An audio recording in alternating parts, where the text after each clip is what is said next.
조갑제 TV 시청자 여러분 안녕하십니까? 2016년 10월 30일 정오 직전입니다.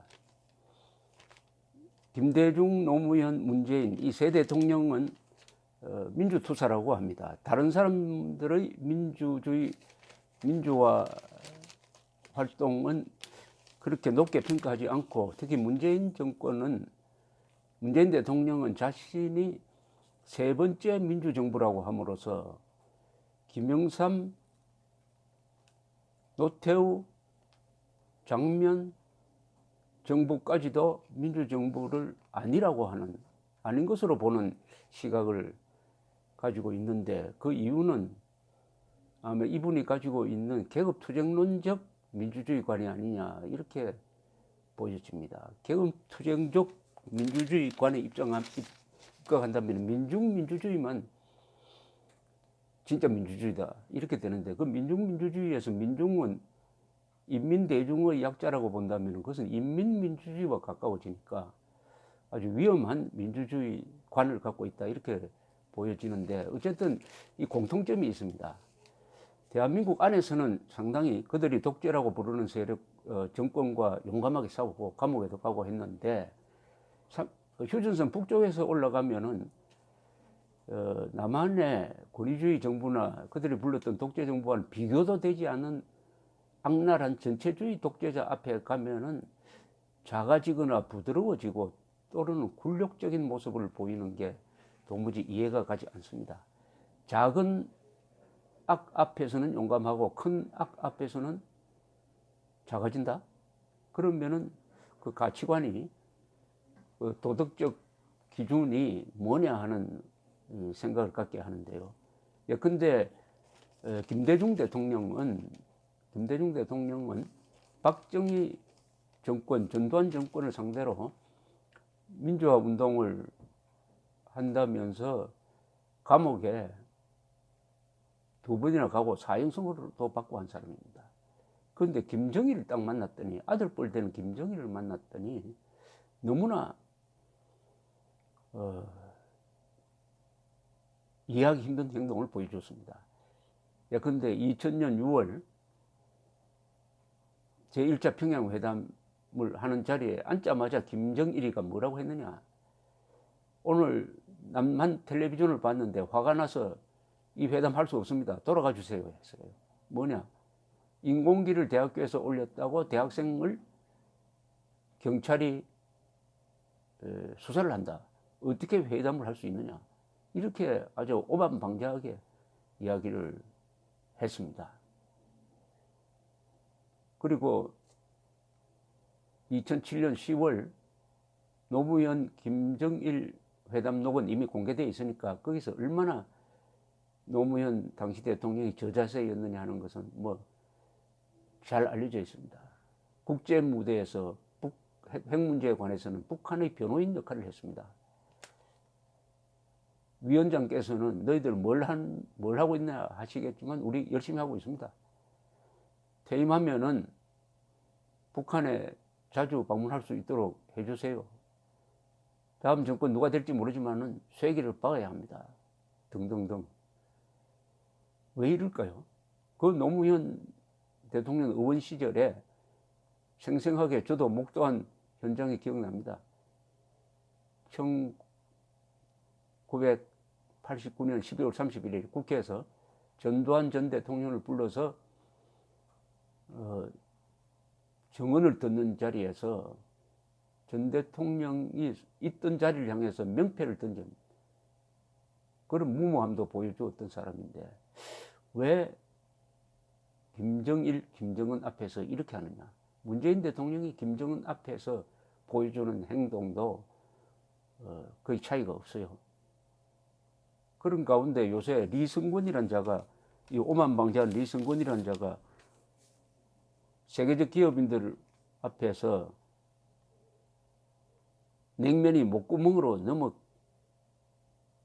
넘어갑니까? 라고 면박을 주었다고 하고, 이게 사실인 것 같아요. 이런 일이 있을 수가 있습니까? 리승권이라는 자는 문재인 대통령을 향해서도 직격탄을 날리는 자입니다. 리승권. 우리 급도 많지 않는 이 국장급밖에 안 됩니다.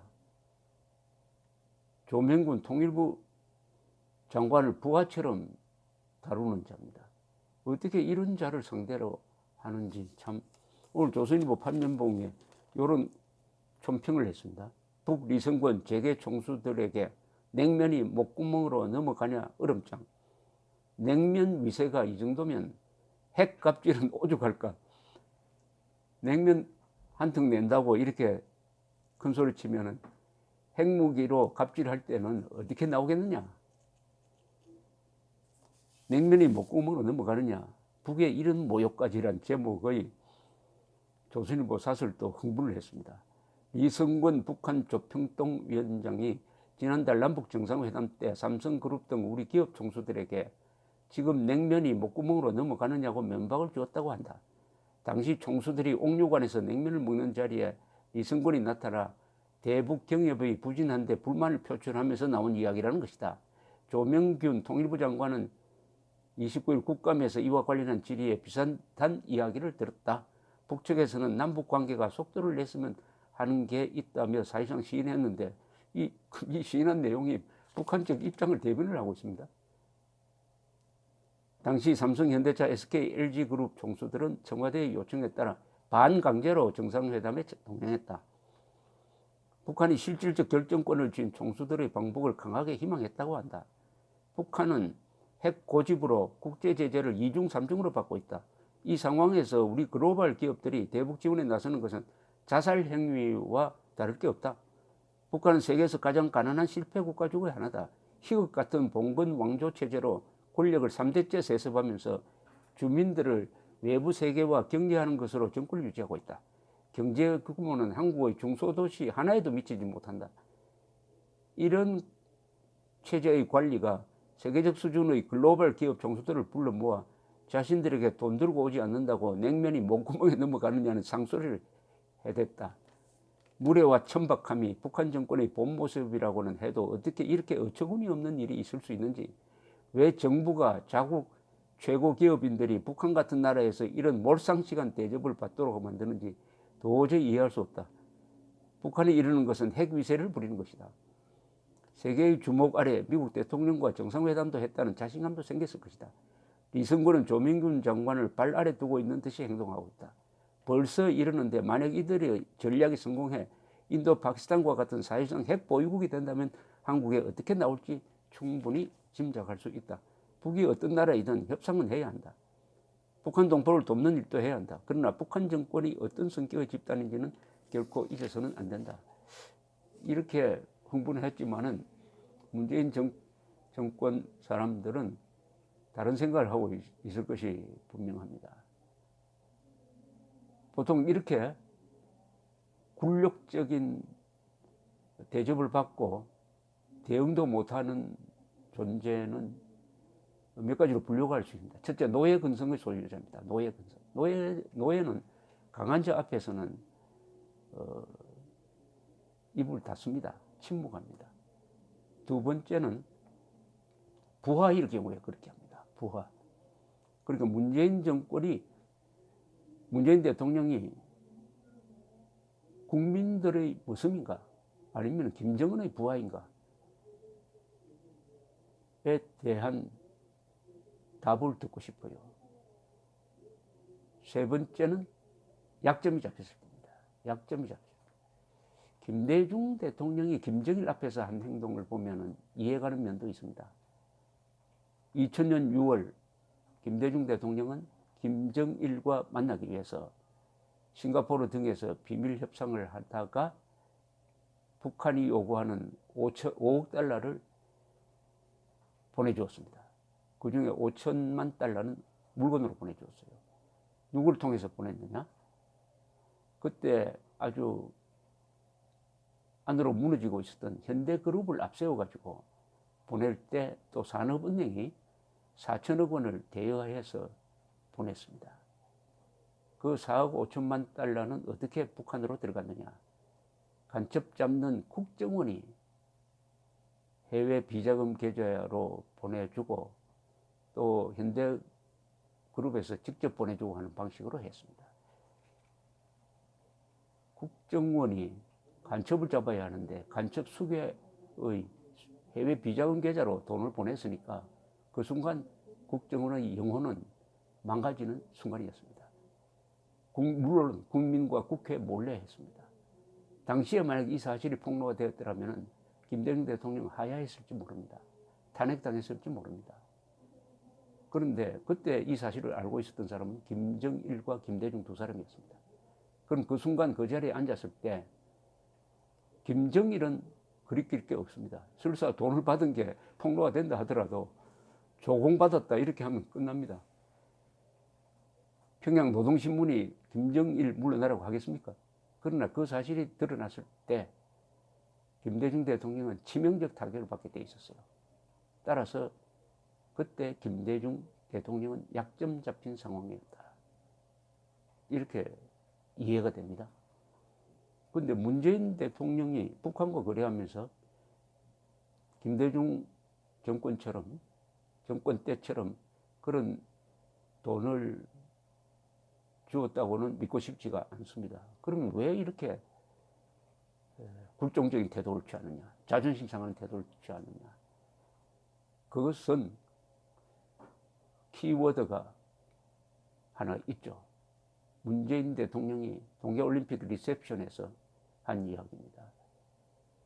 사상가 신영복 선생을 존경한다라고 하면서 신영복의 몇 구절을 인용을 해서 이야기했습니다. 신영복은 김일성주의자였습니다. 김일성주의자 신영복을 존경한다 하면은 대통령의 가치관을 알 수가 있습니다. 김일성주의자를 존경하는 문재인 대통령이 김일성의 손자 앞에서 어떤 행동을 할 것이냐. 더구나 나이는 아들뻘입니다. 어쨌든 국민들은 물을 자격이 있습니다. 문재인 대통령은 이 정권은 국민의 모습이냐, 김정은의 부하냐,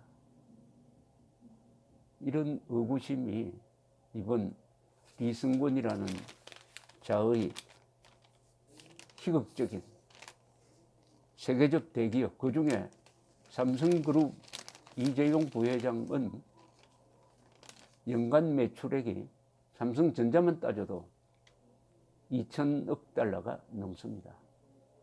북한 GDP의 몇 배나 되는 사람입니다. 조물액이죠. 이재용 앞에서는 조물액이가 냉면이 목구멍으로 넘어가는 식사 자리에서 이런 악담을 했습니다. 그걸 듣고 있도록 한 세계적 대기업을 데리고 가가지고 반인류 범죄자 앞에 그리고 그 부하 앞에 줄을 세운 이런 욕을 먹도록 한 문재인 대통령이 지금 이승만, 박정희 그리고 오늘날의 이 문명을 만든 보수 세력에 대해서 어떤 태도를 취하고 있느냐. 그 차이는 뭐냐. 제가 지금까지 설명한 데 답이 있을 것이라고 생각합니다. 감사합니다.